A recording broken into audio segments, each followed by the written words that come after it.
ఇంతసేపు కనపడకుండా రాజ్యంలో ఏం చేస్తున్నావు? ఏం చేస్తా, ఏదో పనులు చేస్తాంటే మా పోకులతో బట్టలు ఉతికేదో ఏమన్నా చేసే రాజ్యంలో.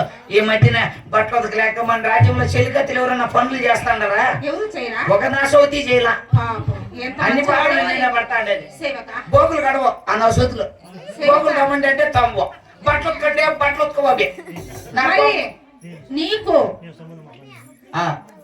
ఇక ఇంకా నీకు నెలకి ఎంత ఇస్తున్నాము సంబళము?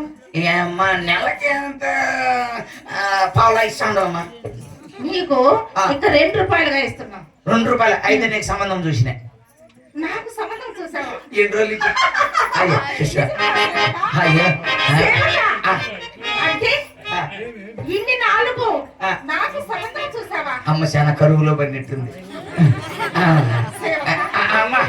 అయినా నాకు ఈడు వచ్చి చాలా రోజులైనది కదా. ఈడు వచ్చి చాలా రోజులు అయిపోయింది కానీ అయినా కూడా ఒక్క సంబంధమైన కుదరలేదు. ఒక సంబంధం కుదిరే దానికి ఈడు వచ్చి చాలా రోజులు అయిపోయిందమ్మా. చలికాలం వచ్చి రగ్గప్పుకుంటాం, ఎల్లకాలం వచ్చి ఎండ కొనుక్కుంటాం. అన్ని పాత్రలు నీకే ఉన్నాయి తల్లి. ఎంత మంచి మాట చెప్పావు సేవక. అయినా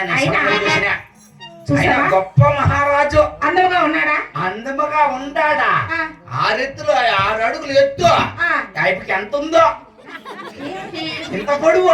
ఏంటి? భూమి రాజ్యము. రాజ్యము ఆయనకి ఎంత పెరిగిందో. పెరిగిందా? అదేమిటిరా? ధన ధాన్యము. ఆయనకి ఎన్ని ఉంటాయో సామాన్లు. అంటే నా అదృష్టమే బాగున్నదన్న. అన్ని అయిపోకుండే సామాన్లు ఎన్ని ఉన్నాయంటే అన్ని నాకే. అన్ని నీకే. ఒళ్ళంతా సామాన్లు. అయ్యో అమ్మా ఎంత చల్లని వార్త చెప్పావు సేవక. తట్టుకోలేకపోతానమ్మ. ఆ సామాన్లు నిమ్మకే కావాలంట.